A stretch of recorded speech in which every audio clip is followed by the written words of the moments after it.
I didn't have much love growing up, unconditional love anyway. To know that God just loves me no matter what I've done is big for me. A lot of you know my past has not been very fruitful, but because of him in my life today, it is fruitful.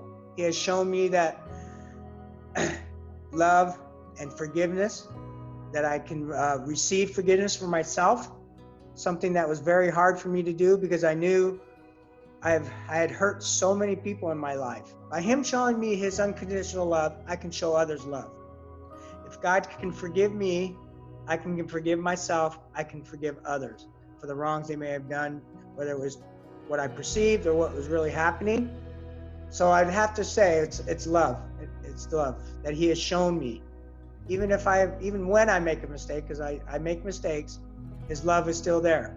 I have a picture in my mind every time I perceive myself as falling, that he picks me up, dusts my pants off, pats me on the back, and says, buddy, I love you. It's okay. Before I knew Christ, to put it bluntly, I was a follower of the devil, okay? I was selfish, self-centered, and self-seeking. I did not care about anybody's feelings, whether it was my parents, my brothers and my sisters, a girlfriend, my best friend. An example of my best friend. Following the devil, I had an adulterous affair with my best friend's wife for like 3 years. Didn't think anything about it.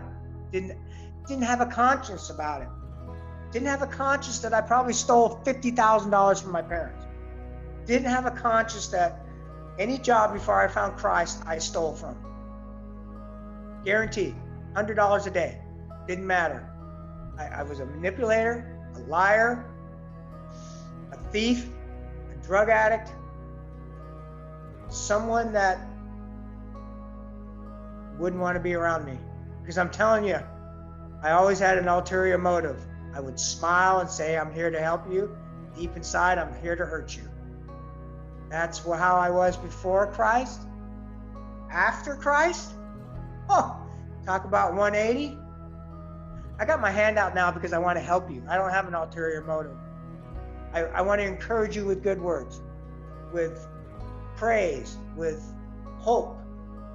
Before I didn't have a vocabulary of that. Today, because of Christ, I can look myself in the mirror and say, hey, you're a good man. I can respect my wife today because I have Christ in my life. I can respect others today because I have Christ in my life. You want to talk about living 24/7 in darkness? That was me. I had no hope. Some of you heard the story. I thoroughly believed I was going to die before I was 30. My mom believed it so much that she gave me a grave site, tombstone and everything on my 30th birthday.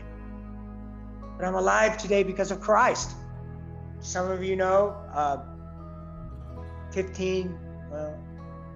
17 months ago, I had a stroke. Could have been very devastating.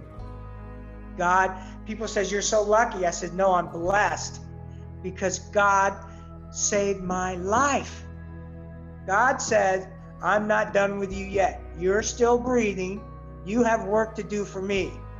That's what I'm talking about. I'm on a mission to help others because God saved my life.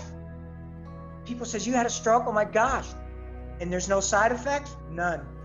I mean, the nurses in the ICU are saying, you don't even belong here. There's nothing wrong with you.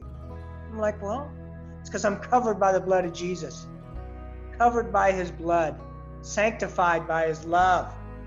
That's what Jesus has done for me today. God has done so much for me. He gave me a beautiful wife who I cherish and adore, who I never thought I'd be worthy to have. He's given me 4 grandchildren. I mean, I don't have children of my own, but I've got 4 wonderful grandchildren that call me Papa and want to give me hugs. I'm telling you what, if I didn't have God in my life, I would have none of that. I wouldn't have a marriage. I wouldn't have grandkids. But he says, I want to give you things that your heart desires. And I've always desired. I remember crying God, how come I can't find a good girl? How come I can't find a good girl? Well, once I got straight, once I turned my life to Him, He gave me the girl, right? I said, God, I want to have kids. Well, my wife can't have kids anymore. So He gave me 4 beautiful grandchildren that love me and adore me. Those are things I never would have had if I didn't have Christ, because I'd be dead or in prison. That's what God has done for me. He's given me my heart's desires because I've given Him my heart. He loves me, and now I can say I love Him.